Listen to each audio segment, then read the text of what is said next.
कि मैं फलां बादशाह के यहाँ कसीदा सुनाने गया था, उसने खुशी में हीरे जवाहरात सोना चांदी इतना दिया है कि घोड़े पे लाद के मैं दिल्ली जा रहा हूँ। बाहर घोड़ा लदा हुआ खड़ा है। तुम मेरे पीरो मुर्शिद की जूतियाँ मुझसे बेच दो, ये जूतियाँ हमें दे दो, और वो हीरे जवाहरात सोना चांदी से लदा हुआ घोड़ा तुम ले लो। कहा क्या मजाक उड़ा रहे हो? कहा मजाक नहीं कर रहा हो, खुदा की कसम हमने सौदा कर लिया। जाके घोड़े की लगाम पकड़ा दिया, वो गरीब आदमी माला माल हो गया। कितनी खुशी कि बयान नहीं कर सकता। और मेरे खुसरू ने अपने पीरो मुर्शिद की जूतियों को लिया, अमामा बांधे थे, अमामा खोला, टोपी के ऊपर दोनों जूतियों को रखा और उसके ऊपर से साफा बांधा। और साफा बांध कर मेरे खुसरू दिल्ली पैदल रवाना हो गया। घोड़ा तो उस गरीब को दे दिया। जब गए दिल्ली तो अपने घर नहीं गए, सीधे अपने पीर के दरबार में गए। वहां जाने के बाद सलाम किया। जैसे सलाम किया वैसे महबूब इलाही मुस्कुराने लगे और मुस्कुरा के फरमाते हैं, अमीर खुसरू तुमने मेरे जूतियों को बहुत सस्ते में ले लिया। मेरी जूतियों को तुमने बहुत सस्ते में खरीद लिया। तो अमीर खुसरू कहते, हुजूर मैं सफर में था, सफर में जो था वो देखा मैंने खरीद लिया। खुदा की कसम अगर दिल्ली में होता तो दुकान मकान सब दे देता, लेकिन आपकी जूतियों को खरीद लेता। सुभान अल्लाह। नारे तकबीर, नारे रिसालत, मसलके आला हजरत हजरत अल्लामा मुफ्ती रफीक आलम साहब किबला जिंदाबाद जिंदाबाद। तो जब पीर से सच्ची मोहब्बत होती है तो पीर का फैज मुरीद को मिलता है। वनऊज़ु बिल्लाहि मिन शुरूरि अनफुसिना व मिन सय्यिआति अमालिना। मन यहदिल्लाहु फला मुदिल्ल लहु व मन युद्लिलहु फला हादिय लहु। वनशहदु अल्ला इलाहा इल्लल्लाहु वहदहु ला शरीका लहु। नारे तकबीर, नारे रिसालत, मसलके आला हजरत उलमाए अहले सुन्नत। वअशहदु अल्ला इलाहा इल्लल्लाहु वहदहु ला शरीका लहु।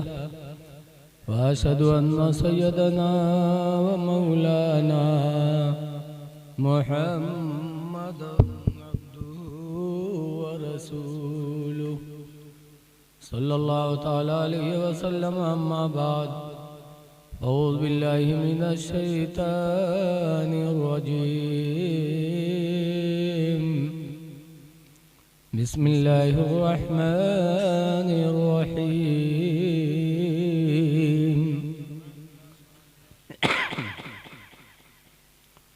कुल्लु मन अलैहा फ़ान। आमन्तु बिल्लाहि सदक़ल्लाहुल अलियुल अज़ीम। दरूद शरीफ पढ़िए। अल्लाहुम्मा सल्लि अला सय्यिदिना व मौलाना मुहम्मदिन बारिक वसल्लिम। सलातु व सलामुन अलैका या रसूलल्लाह सल्लल्लाहु तआला अलैहि या सय्यदी या रसूलल्लाह सल्लल्लाहु तआला अलैहि वसल्लम। प्यारे इस्लामी भाइयों, स्टेज पर आप देख रहे हैं शायर इस्लाम भी मौजूद हैं और ख़तीब भी मौजूद हैं। ये लोग तकरीर कर लेते, नात पढ़ लेते, तब मैं बैठता, लेकिन मैं मजबूर हूँ, मेरी तबीयत ठीक नहीं है। मैं अस्पताल से सीधे इधर आया हूँ। बोतल चढ़ रही थी, प्लेटें कम हो गई, लेकिन वादा था हाफिज शफीउल्लाह साहब से, तो मैं हाजिर हुआ। इसलिए मैं माजरत चाहता हूँ। मेरे बाद आप लोग जाइएगा नहीं, सबका सुन के जाइएगा, इसलिए कि जलसा करने में बड़ी मेहनत उठानी पड़ती है। चंदा मांगो, इंतज़ाम करो और जब सुनने आते हैं तो घंटा 2 घंटा बैठे फिर उठ के चल दिए। इससे मेहनत करने वाले के दिल पे ठेस लगती। तो इसलिए आप जाए ना। किसी कहने वाले ने कहा है कि जागना है जाग ले अफलाक के साए तले। माशाअल्लाह माशाअल्लाह। जागना है जाग ले अफलाक के साए तले, और हश्र तक सोना पड़ेगा खाक के साए तले। सुभान अल्लाह सुभान अल्लाह सुभान अल्लाह। जाग लो और अपने नबी से मोहब्बत को जाहिर करो कि हमें अपने नबी की महफिल से, नबी से मोहब्बत है। आज आप एक बुजुर्ग के उर्स में बैठे, उनका क्या नाम है? नाम बताओ ना अपना। नाम क्या है? उर्स करे थे, नाम नहीं जाने थे बाबा के। उर्फी नाम मशहूर है सूफी शमसुद्दीन अल्तमश। हजरत सूफी शमसुद्दीन अल्तमश। शमसुद्दीन अल्तमश नाम के बहुत बड़े बादशाह बहुत अच्छे गुजर चुके हैं, जिन्होंने अपने पीर को भी नहीं बख्शा। शमसुद्दीन अल्तमश दिल्ली की सल्तनत में बादशाह थे। उनके पीर थे हजरत ख्वाजा कुतुबुद्दीन बख्तियार काकी, जो गरीब नवाज के खलीफा थे। सुभान अल्लाह सुभान अल्लाह। लेकिन जब अल्लाह वालों की शोहरत होती है तो कुछ न कुछ उनके हासिल भी होते हैं, जलने वाले।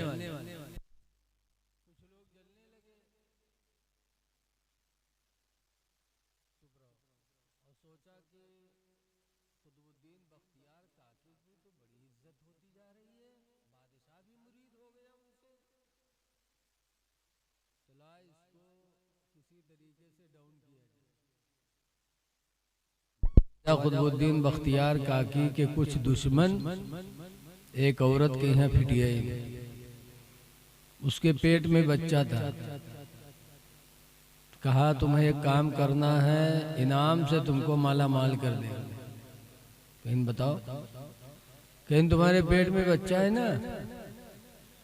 और ख्वाजा कुतुबुद्दीन बख्तियार काकी जब तकरीर के लिए बैठे तो तुम मजमा में जाके कह दो कि ऐ लोगों, मेरे पेट में जो बच्चा है ये कुतुबुद्दीन ने ज़िना किया है और उसी से हमल ठहरा है। बात ना करो भैया यार, इधर देखो। इतना सिर्फ तुम्हें कहना मजमे में कि हमसे ख्वाजा कुतुबुद्दीन बख्तियार काकी ने ज़िना किया और मुझे हमल ठहर गए, हम तुमको इनाम से माला माल कर देंगे। वो औरत तैयार हुई। औरतें भी कुछ बदअकल होती, देहात में मशहूर है कि नाक ना हो तो गू खाई। बताओ, पैसा के लालच माँ वो तैयार हुई, इज्जत को नहीं समझा कि मेरा खानदान क्या होगा, मेरी इज्जत का हाल क्या होगा। तैयार हो गई। ख्वाजा कुतुबुद्दीन बख्तियार काकी के तकरीर कर रहे थे कि वो औरत आई, बीच मजमे में खड़ी हो गई और कहा, लोगों जो मेरे पेट में हमल है ये इन्हीं कुतुबुद्दीन बख्तियार काकी का, इन्होंने मुझसे ज़िना किया, हमल ठहरा। लोगों ने कहा, अरे हम तुमका इतना सूफी समझित रहे बगुला भगत, तो तुम ही में निकलो। बादशाह अल्तमश को पता चला तो पीरी मुरीदी अलग रख दी, पुलिस को भेजा, क्या जा करके कुतुबुद्दीन को पकड़ के लाओ, हथकड़ी लगा करके। इतना बड़ा ढोंगी बाबा निकला। मैं तो उसकी कदर करता था, मैं उससे मुरीद था, और शरीयत मुतहरा को पामाल कर दिया, ज़िना कर लिया। पुलिस आई और ख्वाजा कुतुबुद्दीन बख्तियार काकी को गिरफ्तार करके अल्तमस शमसुद्दीन अल्तमस बादशाह के दरबार में लेके गए और गुस्से से चेहरा सुर्ख शमसुद्दीन अल्तमस का कुतुबुद्दीन बख्तियार काकी की तरफ निगाह भी नहीं उठाई। कहा, बख्तियार काकी तुम्हारे अंदर इतना बड़ा है खुदा की पनाह, तो ये हुआ कि इनको संगसार किया जाए, पत्थर मार मार के ख्वाजा कुतुबुद्दीन बख्तियार काकी को खत्म किया जाए। शरीयत का हुक्म यही था।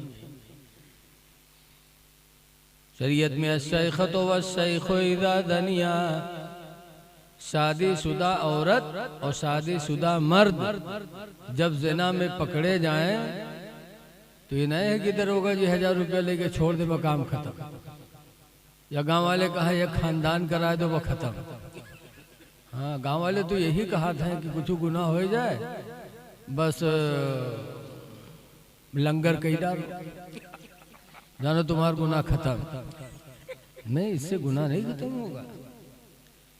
अल्लाह का हुक्म है शैख़तु वश-शैख़ु, शादीशुदा औरत और शादीशुदा मर्द इज़ा दनिया जब ज़िना में पकड़े जाएं, फरजुमुहा नकालम मिनल्लाह, माशाअल्लाह, तो उन दोनों को पत्थर मारो, अल्लाह की तरफ से सजा उनके लिए यही है, और इतने पत्थर मारो कि मर जाए। जब बादशाह ने ऑर्डर जारी किया तब ख्वाजा कुतुबुद्दीन बख्तियार काकी ने अपने पीर और मुर्शिद गरीब नवाज को याद किया। जो पीरे कामिल होते हैं मुरीद के मुश्किल वक्त में काम आते हैं, तो बोल दो हाँ नहीं, जो सही पीर होते हैं अपने मुरीद की मदद करते हैं। बेशक बेशक। गरीब नवाज को ख्वाजा कुतुबुद्दीन बख्तियार काकी ने जो ही याद किया क्या है, मेरे पीरो मुर्शिद आज मेरी इज्जत का खात्मा होने जा रहा है, आप करम करिए। पलक नहीं झपकी, गरीब नवाज अजमेर से दिल्ली दारुस सल्तनत में तशरीफ ले आए। सुभान अल्लाह, सुभान अल्लाह। और बादशाह से कहा, अल्तमस किसी की बात न सुनो, इसके पेट में जो बच्चा है वो बच्चा ही से पूछा जाए कि तू कुतुबुद्दीन बख्तियार काकी का है या किसी और का है। तो कहा, हजरत उसके पेट में बच्चा कैसे बताएगा? कहा, अल्लाह इस पर भी कादिर है कि पेट के बच्चे से भी कहलवा सकता है, अल्लाह मजबूर नहीं है, अल्लाह जो चाहे करे। गरीब नवाज ने उस हामिला औरत के पेट की तरफ इशारा किया, कहा, फरमाया बच्चा बोल दे कि तू किसका है, कुतुबुद्दीन का है या किसी और का है। गरीब नवाज का इशारा हुआ तो फौरन पेट से आवाज आई कि मेरी माँ झूठी है, कुतुबुद्दीन बख्तियार काकी सच्चे हैं। सुभान अल्लाह, सुभान अल्लाह। मैं उनका नहीं हूँ, सुभान अल्लाह, सुभान अल्लाह, मैं किसी और का हूँ। फिर सुल्तान शमसुद्दीन अल्तमस ख्वाजा कुतुबुद्दीन बख्तियार काकी के कदमों में गिरा और माफी मांगी। तो अल्लाह वाले जो होते हैं अपने चाहने वालों की मदद करते हैं, लेकिन जब अपने पीर से कोई सच्ची मोहब्बत करी तब। हमारे उधर मक्कन शरीफ के मक्कनपुर के एक पीर आवत है, तो जत्ता बटोर के लावत है, हमारे उठे एक गाँव है, नाम न बतेबे ने कहे मगाना बुराई करत है, लई है बटोर के और रखिए चले जाइए नमाज पढ़े, हम मुरीद जितने हैं सब का उठाए ले जाइए। वो पीर साहब वहाँ से आजिज है, कहूँ सिगरेट पान पई हैं, कुछ मिठाई पई हैं, वे जैसे हुआ पहुँची हैं, और कहूँ खसके पीर साहब मुरीद वे सब साफ कर देते, तो ये फैस थोड़ी पाएंगे, ये तो सिर्फ खाने के लिए पीछे पीछे लगे रहते। पीर से सच्ची मोहब्बत करो तो इंशाअल्लाह फैज मिलेगा। दिल्ली में एक मदार है, हजरत बाबा निजामुद्दीन औलिया रहमतुल्लाह अलैह। हजरत बाहयात थे तो एक आदमी उनकी खिदमत में पहुंचा था, कहा हुजूर मेरी एक जवान लड़की है, गरीबी ने घेर लिया है, शादी का वक्त है, कोई तैयारी नहीं है, मेरे मुर्शिद आप कुछ मदद कर दो कि मेरी बच्ची का निकाह हो जाए। तो महबूब इलाही ने फरमाया बेटा बैठो, मेरे पास तो कुछ नहीं है, कोई आएगा नजराना देगा तो मैं तुमको दे दूंगा। तो बेचारा बैठा रहा। अल्लाह की मर्जी की एक दिन गुजरा, 2 दिन गुजरा, हफ्ता गुजरेगा, कोनो मुरीद पहुँच ही नहीं कि इसके 10 रुपया हजरत के दे, तो हजरत का दे। जब हफ्ता गुजरा तो वो कहने लगा कि हजरत शादी का वक्त बिल्कुल सर पे आ गया, इको बंद कर दो भैया, आवाज बहुत बढ़िया, सिर्फ इको हल्का सा बंद करो। कहा हजरत शादी का वक्त बिल्कुल करीब है, हफ्ता हो गया अभी तक आपने कुछ दिया ही नहीं। तो कहा बेटा क्या दे दूं, कोई आया नहीं, आता कोई देता तो मैं तुमको दे देता। हजरत उठे और अपना पुराना जूता जो पहनते थे उन्हीं दोनों जूतों को दे दिया। कहा जाओ यही दोनों जूतियों को बेचकर अपने बच्चे की शादी कर ले। भुलाई पूर्वक आदमी हो तो कहा तो अल्लाह भी तो जाने कि बिटिया की शादी में हम मदद की हो, पुरान जूती के लिए जाओ बेच के शादी के लिए, लेकिन अल्लाह को देना था उसी बहाने, तो उसने जूती को सीने से लगाया। माशाअल्लाह माशाअल्लाह। और दिल्ली की जमीन से वापस चला। गरीब था, पैदल चलते चलते शाम हो गई तो एक मुसाफिर खाना रास्ते में था, तो उसी में जाके वो गरीब आदमी लेट गया। और अल्लाह की मर्जी उसी रात दिल्ली के एक बहुत बड़े शायर अमीर खुसरू, बहुत बड़े शायर लोगों से पैसा बहुत रहा था। देखो अब हजरत नाथ पढ़त रहे, कितना रुपया निछावर हुआ। अमीर खुसरू नाथ सुनाने गए थे एक बादशाह की दरबार में, तो बादशाह ने इतना हीरे जवाहरात सोना चांदी अमीर खुसरू को दिया कि उनको एक घोड़ा पे लादना पड़ा नाथ के सिलसिले में। घोड़े पे लाद के मेरे खुसरू से मुसाफिर खाना के रास्ते से गुजर रहे थे। रात का वक्त था। जब मुसाफिर खाना के दरवाजे से गुजरे थे तो अमीर खुसरू ने अपने साथी से कहा था, घोड़ा रोको रोको, मुझे यहाँ अपनी पीर की खुशबू मिल रही है। उसने कहा आपके पीर महबूब इलाही दिल्ली में है। कहना ना घोड़ा रोको, मुझे पीर की खुशबू मिल रही है। घोड़े से उतरे और अमीर खुसरू मुसाफिर खाना में गए। कहा भाई यहाँ कोई दिल्ली का मेहमान है? लोगों ने कहा एक आदमी उधर लेटा है। वहाँ गए अमीर खुसरू, कहा कहाँ रहते हो? कहा फला जगह रहता हूँ। कहाँ से आ रहे हो? कहा दिल्ली गया था महबूब इलाही के पास, वापस घर जा रहा हूँ। कहा क्यों गए थे? कहा मेरी लड़की जवान है, मैं गरीब हूँ, शादी की तारीख थी, मदद लेने गया था। तो कहा कुछ दिया? कहा हफ्ता भर बैठाए रहे और जब चले तो हम कहा पुरान जूती पकड़ाए दी, इन जाओ बेच के शादी कर दी। तब अमीर खुसरू कहते हैं कि वो जूतियां हैं कहाँ? तो दोनों जेब में एक एक ठो रखे रहे, निकाला। तब अमीर खुसरू ने जब अपने पीर और मुर्शिद की जूती देखी तो कहा इन जूतियों को बेच लो। कहा क्या मजाक करते हो हमसे? महबूब इलाही ने मजाक किया तो तुम भी मजाक उड़ा रहे हो गरीब आदमी का। उन्होंने मजाक उड़ाया कि पुरानी जूती दिया शादी के लिए, और मजाक उड़ा रहे हो कि बेच दो। क्या कोई पुरानी जूती खरीदता है? कहने तुम बेच दो हम लेंगे। तो कहा ले लो। तो कहा कीमत बताओ।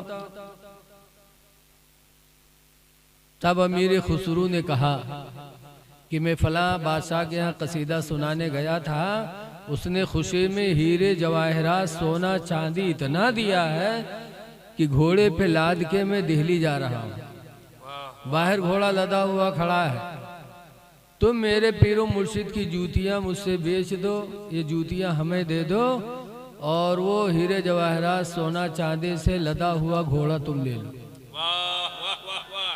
कहा क्या मजाक उड़ा रहे हो? कहा मजाक नहीं कर रहा हो, खुदा की कसम हमने सौदा कर लिया। जाके घोड़े की लगाम पकड़ा दिया, वो गरीब आदमी माला माल हो गया। कितनी खुशी कि बयान नहीं कर सकता।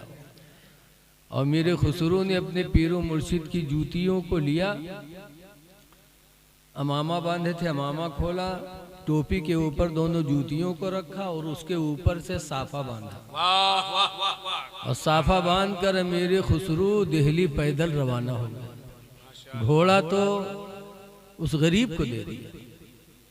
जब गए दिल्ली तो अपने घर नहीं गए, सीधे अपने पीर के दरबार में गए। वहां जाने के बाद सलाम किया। जैसे सलाम किया वैसे महबूब इलाही मुस्कुराने लगे और मुस्कुरा के फरमाते हैं, अमीर खुसरू तुमने मेरे जूतियों को बहुत सस्ते में ले लिया। मेरी जूतियों को तुमने बहुत सस्ते में खरीद लिया। तो अमीर खुसरू कहते, हुजूर मैं सफर में था, सफर में जो था वो देखा मैंने खरीद लिया। खुदा की कसम अगर दिल्ली में होता तो दुकान मकान सब दे देता, लेकिन आपकी जूतियों को खरीद लेता। सुभान अल्लाह। नारे तकबीर, नारे रिसालत, मसलके आला हजरत हजरत अल्लामा मुफ्ती रफीक आलम साहब किबला जिंदाबाद जिंदाबाद। तो जब पीर से सच्ची मोहब्बत होती है तो पीर का फैज मुरीद को मिलता है। जी बेशक बेशक। आला हजरत फरमाते हैं, जो सर पे रखने को मिल जाए नाले पाके हुजूर। माशाअल्लाह माशाअल्लाह। नाले पाक यानी हुजूर के जूते सर पर रखने को मिल जाए। वाह वाह। जो सर पे रखने को मिल जाए नाले पाके हुजूर, तो फिर कहेंगे कि हाँ बादशाह हम भी हैं। वाह वाह। सुभान अल्लाह सुभान अल्लाह। तो फिर कहेंगे कि हाँ ताजवर हम भी हैं। तो फिर कहेंगे कि हाँ ताजदार हम भी हैं। माशाअल्लाह माशाअल्लाह। मेरालय भुलईपुरवा के लोगों, आपने एक बुजुर्ग के उर्स का इनेकाद किया है। मैंने कुरान की एक आयत पढ़ी सूरह रहमान की। अल्लाह फरमाता, कुल्लु मन अलैहा फान, जमीन पर जितनी चीजें हैं सबको फना होना है, सब फना होने वाली हैं। चाहे इंसान हो, चाहे हैवान हो, चाहे मकान हो, चाहे दरख्त हो, चाहे पहाड़ हो, चाहे दरिया हो, सबको फना होना। लेकिन लिखा है कि दो चीजें फना नहीं होंगी, अल्लाह ताला दोनों को ऐसे बुनियाद समेत जन्नत में उठा लेगा। वो दो चीजें कौन है? एक तो खाने काबा है और एक हमारी तुम्हारी रुए जमीन की मस्जिदें हैं। सुभान अल्लाह सुभान अल्लाह। ये मस्जिदें फना नहीं होंगी, काबा फना नहीं होगा। इनको अल्लाह ताला अपनी कुदरत से ऐसे ही ऊपर उठा लेगा। माशाअल्लाह माशाअल्लाह। मौत सबको आएगी, लेकिन चार लोग ऐसे हैं, चार नबी जिनको अभी तक मौत ही नहीं आई। एक तो हजरत इदरीस अलैहिस्सलाम, आज भी जन्नत में है, उनको मौत नहीं आई। और ये दूसरे हजरत ईसा अलैहिस्सलाम जो चौथे आसमान पर है, उनको भी मौत नहीं आई। अल्लाह ताला ने ऐसे उठा लिया उनको। और एक हजरत इलियास अलैहिस्सलाम, वो भी जिंदा है, उनको भी मौत नहीं आई। जिंदा तो हर नबी है, लेकिन अभी मौत नहीं आई है। और एक है हजरत खिज़र अलैहिस्सलाम। सुभान अल्लाह। तो चार नबी ऐसे हैं जिनको मौत नहीं आई। पता चला इंसान सब बराबर नहीं हो सकते। बोलो नहीं हो सकते। हजरत खिज़र आज भी जिंदा है। गाजी सरकार के यहाँ हर 35 मिनट के बाद तशरीफ लाते हैं। माशाअल्लाह। किसने कहा? हजरत मखदूम अशरफ जहांगीर समनानी रहमतुल्लाह अलैह के छौछवी ने फरमाया। बेशक बेशक। और बम्बई माहिम में एक मज़ार है, कुतुबे कौकन कहते हैं उनको, हुजूर मखदूम माहिमी रहमतुल्लाह अलैह। वो ऐसे वक्त में बम्बई में पैदा हुए थे जब कोई कुरान पढ़ाने वाला नहीं था, और बाप भी नहीं थे, माँ थी अकेली। ये थे, कहा अम्मा मैं कुरान पढ़ना चाहता हूँ। कहा बेटा यहाँ कोई है नहीं कुरान पढ़ाने वाला, बम्बई में कैसे पढ़ोगे? आवाज तो बम्बई का मौलवी तुमको दुनिया में को न मिली। बोलो जी जी। उस जमाने में कोई नहीं। तब मखदूमी माहिम ने कहा था, अम्मा बड़े पीर की माँ ने बड़े पीर को जीलान भेजा था, बगदाद भेजा था, हमें भी भेज दो। कहा बेटा वो मालदार थी, उनके पास दौलत थी, 40 अशरफियाँ अपने बेटे के सदरी में सिल दी थी। मेरे पास बेटा एक अशरफी भी नहीं है कि मैं तुमको बाहर भेज सकूं। कहा तो मैं कुरान कैसे पढ़ूंगा। तब मखदूम की माँ ने कहा था, बेटा अल्लाह इस बात पर कादिर है कि कोई कुरान पढ़ाने वाला तुम्हारे लिए भेजेगा। सुभान अल्लाह। अब रोजाना ही कहे अम्मा नहीं पढ़ पाऊंगा, रोए। तब एक दिन उनकी माँ ने दुआ मांगी थी, या अल्लाह मेरा बेटा कुरान पढ़ना चाहता है तो खूब जानता है, मेरे परवरदिगार कुरान पढ़ाने वाले की तलाश में मेरा बेटा समंदरों का किनारा चक्कर लगाता है। रोज मखदूम जाते रहे समंदर के किनारे, टहरा करते रहे कि कोई कुरान पढ़ाए वाला मिल जाए। माँ ने कहा है परवरदिगार मेरे हाथों की लाज रख ले, मेरे बेटे को कुरान पढ़ाने वाले से मुलाकात करा दे। वाह वाह। माँ ने रात में दुआ मांगी। एक दिन मखदूम माहिम गए तो हजरत खिज़र अलैहिस्सलाम खड़े मुस्कुरा रहे थे। सुभान अल्लाह। हजरत खिज़र मुस्कुरा के कहा, मखदूम तेरी माँ की दुआ अल्लाह ने कबूल कर ली है, आ तुझे रोजाना पढ़ना नहीं पड़ेगा, आ मैं तुझे सीने से लगा के हाफिज़े कुरान बनाता हूँ। सुभान अल्लाह, सुभान अल्लाह। तब हजरत खिज़र ने मखदूम माहिम को सीने से लगाया और छोड़ा तो अल्हम्दुलिल्लाह आनन फानन मखदूम माहिम हाफिज़े कुरान हो। सुभान अल्लाह, सुभान अल्लाह। तो बुजुर्गों के दर से बहुत कुछ मिलता है। जी जी। लिहाजा उर्स कर रहे हो तो इनके उर्स में थोड़ा सबक भी हासिल करो। किसी कब्र को देखो, किसी मज़ार को देखो तो थोड़ी सोच पैदा करो। आला हजरत इमाम अहले सुन्नत रज़ियल्लाहु ताला अन्हु फरमाते हैं, हाय गाफिल वो क्या जगह है जहां। सुभान अल्लाह, सुभान अल्लाह। आला हजरत बेदार कर रहे हैं, हाय गाफिल वो क्या जगह है जहां, हाय गाफिल वो क्या जगह है जहां, पांच जाते हैं चार फिरते, सुभान अल्लाह, सुभान अल्लाह, सुभान अल्लाह। पांच जाते हैं चार फिरते हैं। कब्रों पे जाओ तो कुछ सोचो कि एक दिन हमको भी यहाँ आना है। हुज़ूर फरमाते ज़ूरुल क़बूरा, कब्रों की ज़ियारत किया करो, लिअन्नहा तुज़क्किरुल आखिरा, इसलिए कि कब्र की ज़ियारत तुमको मौत को याद दिलाती रहेगी कि मरना है। लेकिन कुछ लोग कब्र पे यहाँ जाए से चिढ़त है, और जाए वाले के यहाँ कब्र पुज्जा कहा था। बोलो जी जी।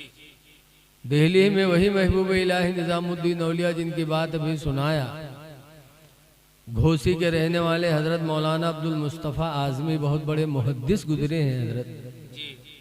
वो गए हजरत की कब्र पे हाजिरी देने और गए, ऐसे हाथ बांधे कुरान शरीफ पढ़ रहे थे और सामने मरकज़ है बैलवन की, तो वो में से एक ठोरावा बड़ा घेटा तगड़ा उटंग पैजामा पहन के आवा हजरत के मज़ार पर ऐसे खड़ा और हजरत का घूर घूर देखे। हजरत जानिन की हमरे खफा है। जब हजरत फातिहा पढ़ लें तो पूछें भैया काहे गुस्सा था हमरे पे, कहीं शिरक कर रहे हो मौलाना? उसके बाद कहते हो गुस्सा क्यों हो रहे हैं, खुला हुआ शिरक कर रहे हो। कहा मैंने शिरक किया? कहा कब्र के सामने हाथ बांधे से खड़े हो, जैसे नमाज में खड़ा हुआ जाता तो नमाज की मुशाबिहत हो गई, शिरक है। बंदा नमाज में खुदा के सामने हाथ बांध कर खड़ा होता है और तुम एक बंदे के सामने हाथ बांध कर खड़े हो, नमाज की मुशाबिहत हुई, ये शिरक है। तो मौलाना साहब ने कहा भाई मैंने शिरक किया तो आप भी तो शिरक कर रहे हो। कहा मैं क्या कर रहा हूँ? कहा तुम भी तो कब्र के सामने दोनों हाथ छोड़े खड़े हो, और ये हाथ छोड़ के खड़े होना ये भी तो नमाज के मुशाबे है। जी जी, वाह वाह वाह। कहा नमाज में हाथ कहाँ छोड़ा जाता? तब हजरत ने फरमाया कि दीन के ठेकेदार बन गए हो, तुम्हें यही पता नहीं कि नमाज में हाथ छोड़कर भी खड़ा हुआ जाता है। कहा हाथ छोड़कर कब खड़ा हुआ जाता? कहा जब तुम कौमा में जाते हो, कौमा जाना था आप लोग, एक है जलसा नमाज में, एक है कौमा। एक तो यू जलसा हो और नमाजी नमाजों में यह जलसा कराते हैं। वो जलसा कौन हो? 4 रकात वाली नमाज में या 2 रकात पढ़े के बाद जो आप बैठते हो ना अतहियात पढ़ने के लिए, उसको शरीयत में जलसा कहा जाता। क्या कहा जाता बोलो? जलसा। जलसा के माने ही है बैठने की जगह। वाह वाह वाह वाह वाह। और एक है कौमा, नहीं तो 2 जलसों की, 2 सजदों के बीच में, तहियात वाला नहीं। जैसे हर रकात में 2 सजदा करते हैं कि नहीं करते हैं? तो जब एक सजदा में गए और सजदा से उठे, बैठे, फिर दूसरे सजदा के लिए गए, तो 2 सजदों के बीच में जो नमाजी बैठता है, उस बैठने को इस्लाम में क्या कहते हैं? बोलो भैया, जलसा कहते हैं। और जब आप रुकू से खड़े होते हैं, समी अल्लाहु लिमन हमीदा, तो उस वक्त जो खड़े होते हैं, उस खड़े होने को इस्लाम में कौमा कहते हैं। एक तो कौमाऊ कि चले गए तो चले नहीं गए, सुना तो कहा तो ये फलाना कौमम चला गया, वो कौमा नहीं। रुकू में जब रुकू से नमाजी खड़ा होता है, समी अल्लाहु लिमन हमीदा, तो उसको कहते हैं कौमा। तो कौमा में हाथ बंधे रहा थे कि छूटे रहा थे? बताओ, बोलो भैया, नमाज पढ़े तो कहा छूटे रहा थे कि नहीं? तब हजरत ने फरमाया कि हम नए हाथ बांध कर शिर्क किए, ये क्योंकि हाथ नमाज के मुशाबे है, और तुम हाथ छोड़ के खड़े हो, ये भी नमाज के मुशाबे है। शिर्क हमने भी किया, शिर्क तुमने भी किया, तो गुस्सा क्यों हो रहे हो? वाह मौलाना, हमने शिर्क किया, तब कब्र के सामने कैसे खड़ा हुआ जाए? तो हजरत ने फरमाया एक तरीका बचा। देखो शैतान वहीं जुटा है। हे बच्चे, यहाँ चल, इधर आ, इधर आओ। कब बुलाए लाओ को?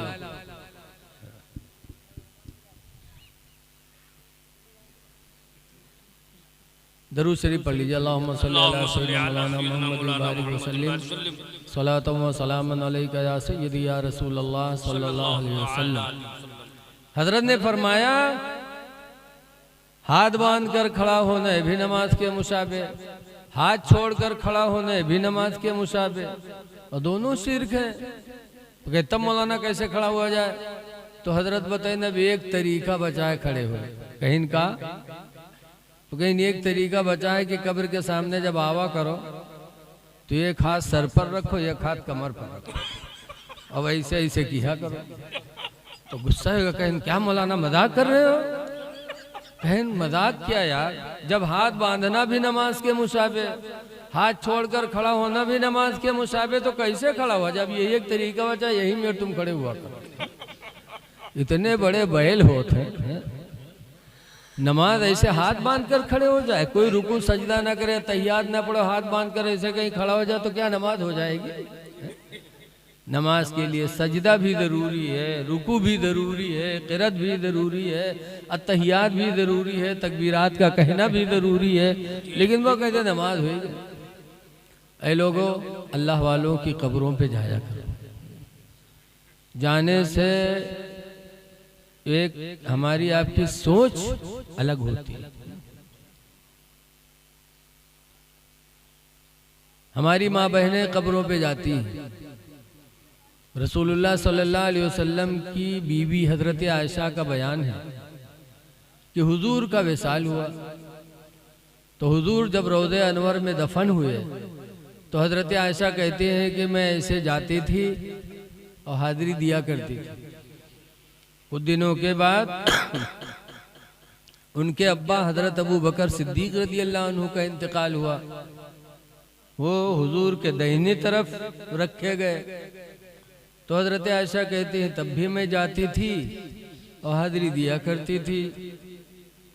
उसके बाद जब हजरत उमर फारूक आजम का इंतकाल हुआ और वो हुजूर के बाएं तरफ दफन किए गए, तब हजरत आयशा कहती हैं कि मैं जाती थी तो पर्दे के साथ जाती थी, मुझे अमीरुल मोमिनीन उमर से शर्म आती थी कि मैं बेपर्दा होकर के वहां जाऊं।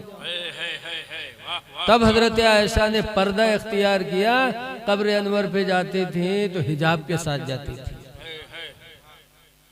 मुसलमानों, इससे एक अकीदा सुनो कि गोया कि हजरत आयशा का अकीदा था कि अमीरुल मोमिनीन उमर कब्र में है लेकिन हमको देख रहे हैं, सुभान अल्लाह, सुभान अल्लाह। इसीलिए वो पर्दे से जाते थे। और उससे पहले उनके शौहर थे तो शौहर से पर्दा नहीं, अब्बा थे तो अब्बा से पर्दा नहीं।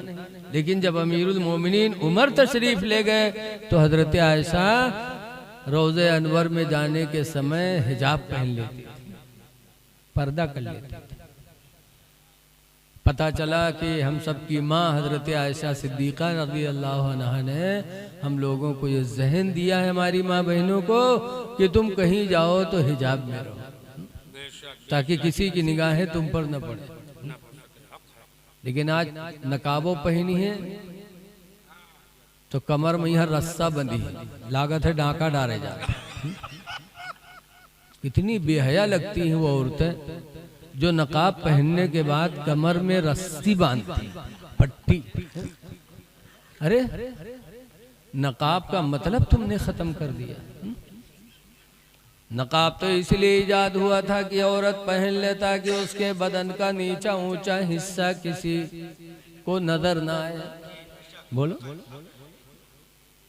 लिबास अल्लाह ने किस लिए दिया? ताकि हमारी तुम्हारी इज्जत को लिबास छुपा ले। और कमर में जब रस्सा बांध लिया तो बदन का हिस्सा ऊंचा नीचा सब जाहिर हो गया कि नहीं हो गया? तो जो मकसद था हिजाब का, वो मकसद हमारी माँ बहनों ने खत्म कर दिया। हिजाबो नकाबो पहने रही हैं और मुंह खोले रही हैं, गिरेबान के बटन खुले रही हैं, तब तुम नकाब काहे पहनत हो? ऐ मेरी माँ बहनों, शर्म व हया ईमान का आधा हिस्सा है। हुजूर फरमाते अल हया व शाबतुम मिनल ईमान, हया शर्म ईमान का एक हिस्सा है।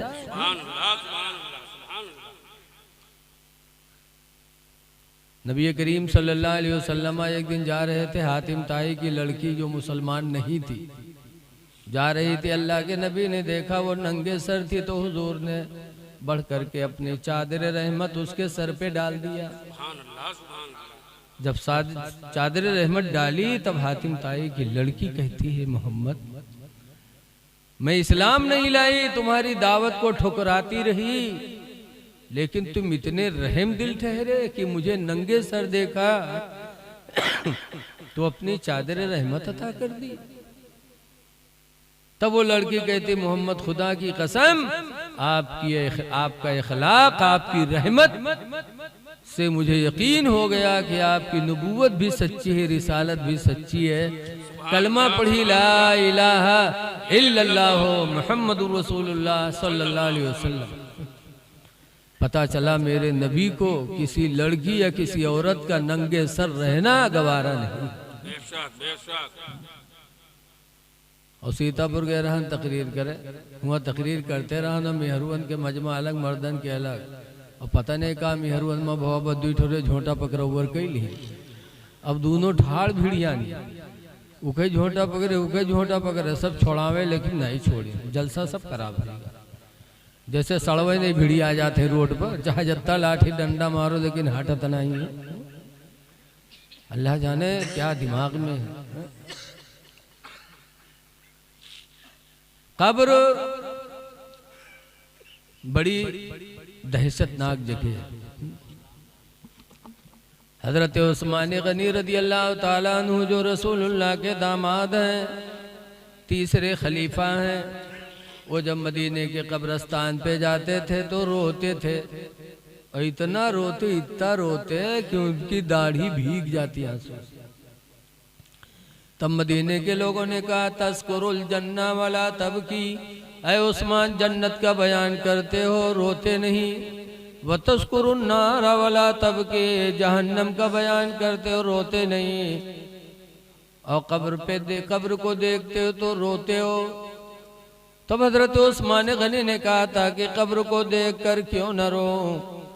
मेरे नबी ने फरमाया कब्र अव्वलु मंजिलुम मिन मनाजिलिल आखिरा, कि कब्र आखिरत की मंजिलों में सबसे पहली मंजिल है। इस मंजिल में इंसान कामयाब हो गया तो आखिरत की हर मंजिल इंसान के लिए आसान हो जाएगी। तो उस्मान गनी कहते हैं कि मैं कब्र को देखकर इसलिए रोता हूँ कि खुदा जाने इस आखिरत की पहली मंजिल में कामयाबी मिले कि न मिले। ये सहाबी थे जो डरते थे, और आज हम लोगों के दिल तो इतने ढीठ हुए गए हैं। एक बुढ़वा रहा बीमार बहुत होकर लड़का का घेरे बैठे, अब्बा ही बात अब्बा वो बात अत्ते में बुढ़वा कहते भैया रे भी हम बच भाई ना, तो कहें तब अब्बा, तो कहें जब हम मर गए ना तो हमरे कफन में पुरान कपड़ा दिहो। लड़को कहें अब्बा यूँ कहाँ हुई पई है कि तुम हमका पैदा कियो, पाले पोसे, जवान कियो, घर गुरिया बनवाए, शादी ब्याह कियो के बाद मरियो तुम लोग पुरान कपड़ा कफन में देवे। गाँव वाले कहा कहीं अब्बा, तो बुढ़वा कहते गाँव वाले चक्कर में पड़ के सारे हमका फंसाए दे रे तुम लोग।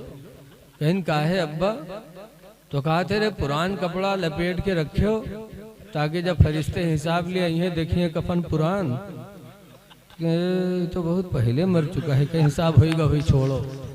तो छोड़ छाड़ चले जाई हैं और नवा कफन में लपेट के रखिए, जुड़ते जुड़ जाई हैं कि न जुटी हैं रे।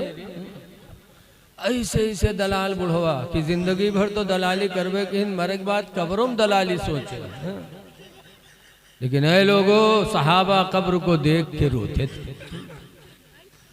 आला हजरत इमाम अहले सुन्नत भी कब्र को देखकर हुजूर की बारगाह में दुहाई करते थे, या रसूल अल्लाह खड़े हैं मुनकर नकीर सर पर, न कोई हामी न कोई आवर। खड़े हैं मुनकर नकीर सर पर, न कोई हामी न कोई आवर। और बता दो आकर मेरे पयंबर कि सख्त मुश्किल जवाब इसलिए लोगों उर्स कर रहे हो हजरत सूफी शमसुद्दीन अल्तमश अलैहि रहमा का, तो उनके जिंदगी से कुछ सोचो कि मरने वाले बहुत मरते हैं, सबका उर्स नहीं होता, उन्हीं का क्यों उर्स हुआ। इसलिए कि उन्होंने अपनी जिंदगी में खुदा को याद किया तो अल्लाह ने वो बदला दे दिया कि अल्लाह के बंदे क़यामत तक उनको याद करते रहे। तो इसलिए गुजारिश है कि नमाजों की पाबंदी करो, तभी इश्क माना जाएगा, वरना आशिक़े रसूल का दावा झूठा होगा। सिर्फ का आशिक़े रसूल है, आशिक़े रसूल है, मसल के आला हजरत वाले हैं, और नमाज न पढ़ो तो ये दावा सब झूठा। वो तो वैसे होगा जैसे मौलाना अब्दुल मुस्तफ़ा आज़मी अलैहिर्रहमा लिखते हैं कि एक नवाब साहब रहे अपने महल में सोवत रहे, उनके आवत रहे खांसी। इत्तेफाक से एक चोर वही रात उनके घर में घुसा चोरी खाती, और जैसे चोरवा घुसा नवाब साहब के खांसी ऐसे रहे आएगा। जब खांसी तो चोरवा जाने इसका जागत है कहा हो, बस झट से उनके तखत के नीचे घुस गया कि जब सोए जाए तब देखा जी, और नवाब साहब देख ली तो जी के घर में चोर घुसा हो के नींद आई। अब नवाब साहब के कुछ खांसी आवे, कुछ बगैर खांसी के वही के ऊपर थुक्के, जैसे हमरे तुमरे खांसी आवे थे तो कटिए के नीचे थुक्का जाते हैं ना, तो नवाब साहब के खांसी आवे तो वही तखतवे के नीचे वही के ऊपर थुक्के। वो बेचारा फरा कि सो जाए तब हम निकली, और नवाब साहब कहाँ सोए वाले। नवाब साहब थुक्का थुक्का थुक्का थुक्का सवेरे तक उनका बिल्कुल बर्फ की सिल्ली बनाई थी। तो बेचारा परा पूरी रात थुक्की नुक्की, वो इंतजार में कि सोवे तब हम भागी। यहाँ तक कि थुकते थुकते सुबह हो गई तो नवाब साहब की बीवी पानी लेके कि जी पानी दे। वो पाने लेके नवाब साहब थुकता रहा, वह मेहरवे थुक मारी। जब मेहरवे थुकी तब वो बुढ़िया चिड़चिड़ान कहीं ना रे तू अंधे हो गए रे, आदमी तुका नहीं दिखाते ना, आदमी थुक मारे। तब नवाब साहब ने बड़े अफसोस से कहा कि हाय अफसोस, तुम मेरी जिंदगी भर की साथी, जिंदगी भर की साथी, और तुम मेरा एक थूक नहीं बर्दाश्त कर पाई, और आज मेरा सिर्फ एक रात का साथी और पूरी रात मेरा थूक बर्दाश्त करता रहा। जब नवाब साहब ही कहीं तब चोरवा जाने के लिए तो जाना था, बस चोरवा निकल के भाग, और जब भाग तो कहा थे अल्लाह का शुक्र है आया था काला बन के, जा रहा हूँ सफेद बन के। तो ये कैसा इश्क है कि बन रहे हो आशिके रसूल और नमाज छूट रही है। ये दावा है सिर्फ, ये दावा झूठा है। हुजूर फरमाते हो बिबैया मिनत दुनिया सलास, दुनिया की 3 चीजें मुझे बड़ी प्यारी हैं। नंबर 1 पर हुजूर फरमाते अत्तीबू, खुशबू लगाना। खुशबू मेरे नबी को बहुत पसंद। पाक साफ रहो, खुशबू रखो, ताकि जिसके बगल में बैठो तो वो आपसे मोहब्बत करे। एक बुजुर्ग रहे, उनके नाम रहा मुश्की। क्या नाम रहा है? हजरत मुश्की अलैहिर्रहमा। तो मुश्की मतलब का हर घड़ी मुश्की आवा करता रहे नहीं।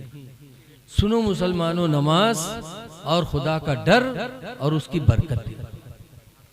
सच्ची हिकायत में है कि एक बुजुर्ग थे मुश्की, वो मस्जिद में जाते थे तो नमाजी झगड़ा करत रहे कि मुश्की के बगल में हम खड़े हुए, वो कहे नहीं हम खड़े हुए, काहे उनके बदन से मुश्क की खुशबू निकला करती है। हर वक्त उनके बदन से मुश्क फूट फूट के निकला करता था, इसीलिए जमाना वाले उनको मुश्की कहने लगे। तो जब मस्जिद में जात रहे तो नमाजी झगड़ा करो, हम खड़े हुए बुकाए नहीं हम खड़े हुए, कि ताकि नमाजों पढ़ी और मुश्की की खुशबू मिले। एक दिन बड़ा लंबा झगड़ा हुआ, तब लोग कहीं नहीं, यार ये बताओ, हम लोग अच्छा खुशबू लगा, अच्छी खुशबू लगा के आते, अच्छा इतर लगा के आते, और हम लोग नहीं पहन पाते, और तुम कौन सी खुशबू लगाते हो कि सब पर गालिब है? तो उन्होंने कहा मैं कोई खुशबू नहीं लगाता। अरे कोई खुशबू नहीं, फिर तेज खुशबू कहाँ से आती है आपके बदन में? तब उन्होंने अपना एक वाकया बयान किया। कहा मेरे अब्बा नहीं थे, मैं बहुत छोटा था, मेरी माँ ने एक कपड़े की दुकान पे नौकर रख दिया था। मैं कपड़े के मालिक को कपड़ा का थान उठा उठा के पकड़ाता था। एक दिन एक बुढ़िया आई अपने बहू के लिए कपड़ा लेने। वो बुढ़िया आई, उसने कई थान निकलवाए, फिर उसने मेरे मालिक से कहा कि मुझे अपनी बहू के लिए कपड़ा लेना है, इस नौकर को, इस बच्चे को भेज दो, कपड़ा लेके चले, जो कपड़ा मेरी बहू पसंद करेगी वो कपड़ा ले लूंगी, बाकी इसको पैसे दे दूंगी, कपड़े दे दूंगी। तो मुझकी कहते हैं कि कुछ रेखें मेरी मोछियों की आ रही थी, यानी जवान हो चुका था। तो मेरे मालिक ने उस बुढ़िया के साथ भेज दिया, और जब वो बुढ़िया अपने घर में लेके गई, कपड़ा मैंने रखा, बुढ़िया ने अपनी बहू को बुलाया। जब उसकी बहू आई तो उसने मेरे चेहरे पे जब निगाह डाली तो मेरी जवानी और खूबसूरत देखकर वो बहू मेरे ऊपर दीवाना हो गई। अब कपड़ा अलगे रहेगा, कुछ दूसरे हुए लागू। अब वो बेचारे परेशान। वो बहू कहने लगी मैं तुमसे करीब होंगी। वो कहने लगा कि अल्लाह को डरो और मुझसे दूर रहो। तो वो खंजर उठा के लाई, कहा अगर मुझसे गुनाह नहीं करोगे तो हम इस खंजर से तुमको कत्ल कर देंगे। तब वो मुश्किल कहते हैं कि मैंने दिल ही दिल में अल्लाह की बारगाह में फरियाद की कि अल्लाह जान बचाना भी जरूरी है और गुनाह से अपने आप को बचाना भी जरूरी है। या अल्लाह तू कदर मुतलक है, कोई रास्ता पैदा कर दे कि मेरी जान भी बच जाए और मैं गुनाह से भी बच जाऊं। और जब बंदा दिल से अपने रब को याद करता है तो अल्लाह अपने बंदे के लिए कोई ना कोई रास्ता निकालता है। अल्लाह का वादा है कुरान करीम में, मय्यत्तक़िल्लाह, जो अल्लाह से डरेगा, यजअल लहू मखरजा, अल्लाह उसके निकलने का कोई न कोई रास्ता बनाएगा। दिल में कहा परवरदिगार जान बचाना भी जरूरी है, इज्जत और गुनाह से बचना भी जरूरी है, मेरे मालिको मौला कोई रास्ता निकाल दे। तो कुछ इनके समझ में नहीं आवा तो पतोहिवा से कहनु के कहीं भाई बहन मुझे पैखाना बहुत तेज लगा है, मुझे पैखाना कर लेने दो, फिर जो तुम चाहे ना मैं तुम्हारे साथ राजी हो जाऊंगा। तो एक नौकरानी उनके रहा, बड़े घर की पतोहिया रहा, तो ये लड़की का पठे इसके ले जाओ, का लैटरिंग में है और बाहर रहो जैसे निकरी का फिर पकड़ लाया। ये बेचारे गए लैटरिंग में, अब लैटरिंग कर रहे हैं और सोच रहे हैं कि कैसे गुनाह से बचूं, और बाहर बिटिया खड़ी है कि निकले तो पकड़ के लेके।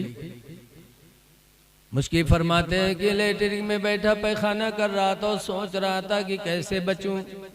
फिर कहते मेरे दिल ने मुझे झिझोड़ा कि मुश्किल अगर तू खूबसूरत न होता तो आज तुझे गुनाह की दावत न मिलती। बोलो कोनो काना हो तो कहात की मिल लियो, या लंगड़ा हो तो मिला।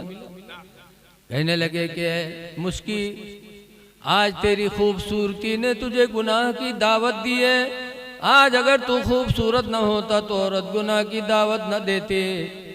तो मुश्किल फरमाते जो पैखाना मैंने किया था वही पैखाना उठा के मैंने चेहरे पे लगा लिया, बदन पे लगा लिया कि हाय अफसोस आज अगर ये चेहरा खूबसूरत न होता तो मुझे गुनाह की दावत न मिलती। पैखाना जब चेहरे पे लगाया, बदन पे लगाया, बाहर निकले। जब बाहर निकले तो वो लड़की जो पकड़ने के लिए खड़ी थी देखी तो चिल्ला के भगी। तो यह बोली को कहा बात कहीं नहीं, पागल हो पागल सिर्री है, देखो ही का पैखाना की जगह मुंह पर लगाया। वो रतिया देखे भगा, दरवाजा फट से बंद किया, धक्का दिया उसको।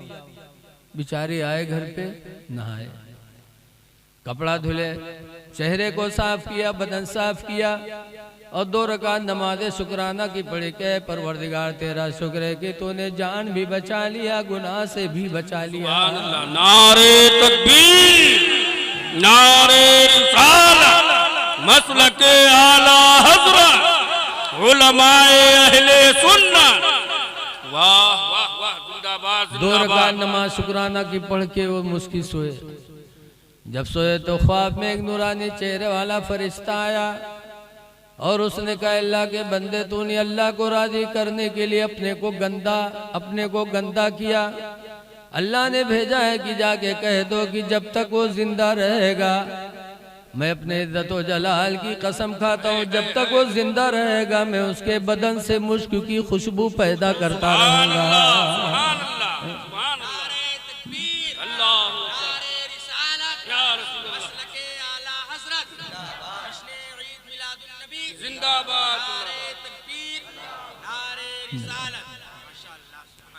तभी से वो महकते रहे। पता चला कि जब नियत अच्छी होती है तो उसका फल अच्छा मिलता है।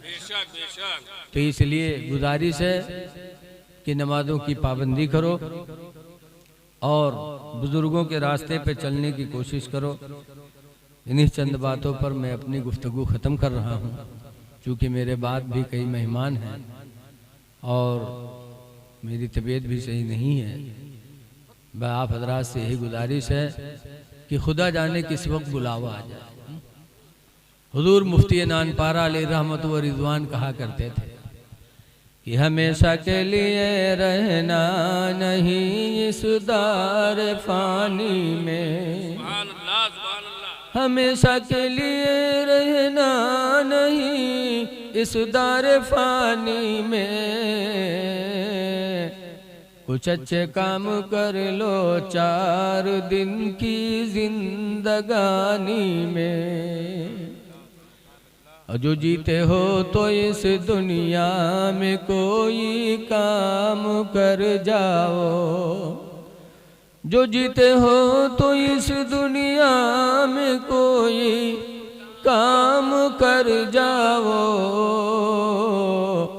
और खुदा तौफीक दे तो खिदमत इस्लाम कर जाओ। मस्जिदों मदरसों को आबाद कर दो। तो मस्जिद को आबाद करो, नमाजों की पाबंदी करो, खुशबू वगैरह इस्तेमाल करो, पाको साफ रखो। लेकिन आजकल की हमारी माँ बहनें कहाँ खुशबू कहाँ पाकी। सुबह उठी हैं वो गोबर में शुरू हो गई, झाड़ू दे हैं। पहले तो घर के झाड़ू दे, अरे झाड़ू बाद में दो, सुबह उठकर वजू बना के खुदा को राजी करने की कोशिश करो। तो कहे ये मदरसा में कही मौलाना साहब तेने कुछ बनाए दो। पूछो कहा बात? कहीं हमरे गुडुआ कब्बा तो हमरे लग निगाह नहीं उठाओ। बताओ जब महीना नहाई हो, ना खुशबू लगाई हो, ना गंधई हो, तो आदमी की निगाह उठी। इंसान को पाकी से लगाव है। जब कोई पाको साफ होता है तो इंसानी फितरत उसकी तरफ बढ़ती। बोलो, कोई के घरे मेहमान जाओ, कोई के घर से लड़का ही में छोट निकले कि साफ सुथरा सुघर, तो आदमी मेहमान के यहाँ बच्चे को गोदी में भी ले लेता, कहीं चुम्मा भी ले लेता। और कोई के घरे जाओ ईमेल लड़का निकले अंदर से क्योंकि बुल्लू बुल्लू नाक है बाहर, तो बताओ का गोदी ले हो चुम्मा ले हो। इंसान की फितरत में अल्लाह ने पाकी दाखिल, इसीलिए कुरान में वो युहिब्बुल मुतत्तहिरीन, अल्लाह पाक रहने वाले लोगों को महबूब रखता है।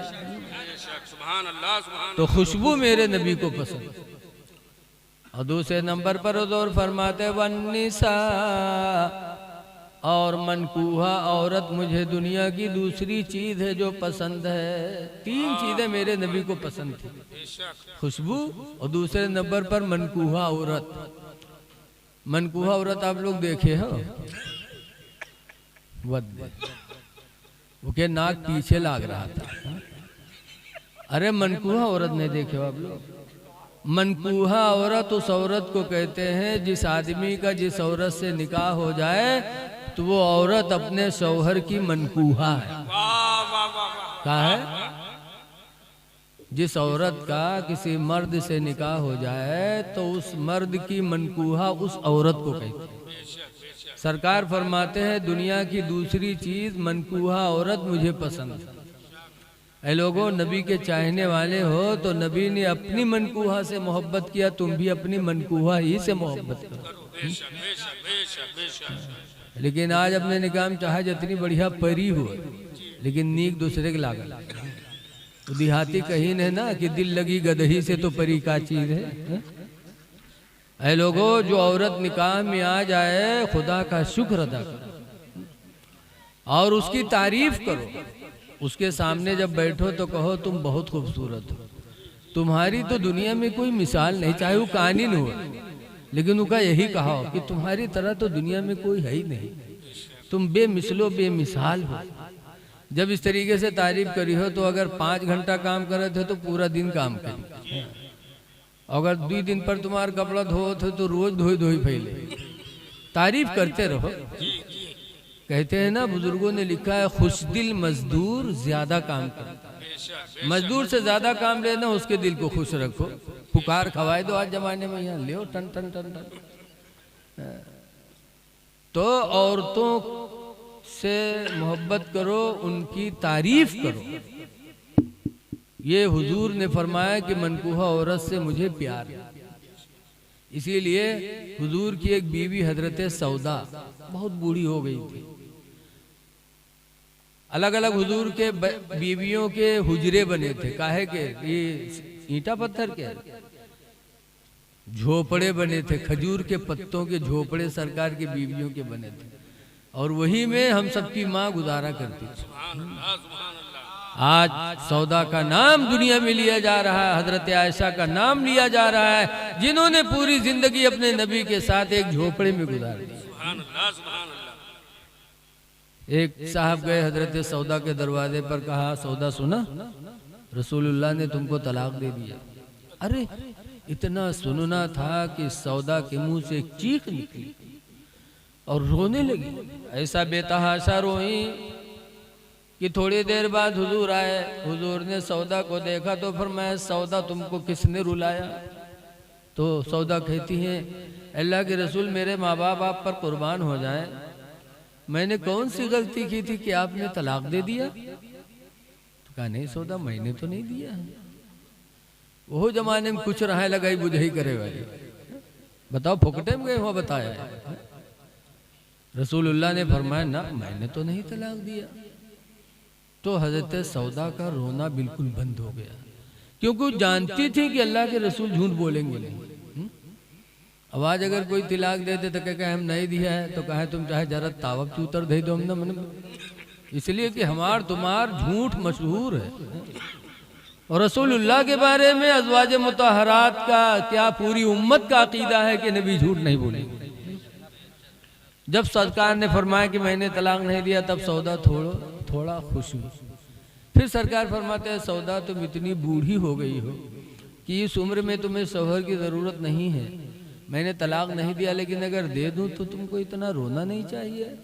तो सौदा कहते अल्लाह के रसूल मुझे मालूम है कि मैं काफ़ी बूढ़ी हो गई, इस उम्र में मुझे शौहर की हाजत नहीं है, लेकिन खुदा के वास्ते आप मुझे तलाक न दें, अपने निकाह में रखें, ताकि कल क़यामत के जम भरे महशर में जब मुझे ज़ौजे रसूलुल्लाह कह के फरिश्ते पुकारेंगे कि सौदा नबी की बीवी इधर आओ, तो क़यामत के दिन जब मुझे नबी की बीवी कह के पुकारा जाएगा तो मेरा सर फख्र से ऊंचा होगा। ये कि बुढ़ापे में 9 बीवियां एक साथ जिंदा, और बुढ़ापे में भी नबी का दामन छोड़ना गवारा न किया। और आज हमारे तुम्हारा हाल यक्के मैया कहूँ कहते मुँह मर नहीं जाते, इके मुँह देखे कि रोजी न हो के थूथुन तो गधा में लागत जौन पावत है तौन कह दे। काहे आज हमारा किरदार गिरा हुआ, औरतों की के साथ ज्यादती, औरतों पर जुल्म की वजह से औरतें हमसे तुमसे मुतनफिर हो। इन पर जुल्म न करो। कुरान करीम की आयत नाजिल हुई इनके बारे में। अल्लाह फरमाता पहले पारे या दूसरे पारे में आशिरूहुन्ना बिल मारूफ, ऐ मेरे बंदो तुम अपनी औरतों के साथ अच्छा बर्ताव किया करो। कुरान की आयत नाज़िल हुई इनके बारे में, इसीलिए जुल्म।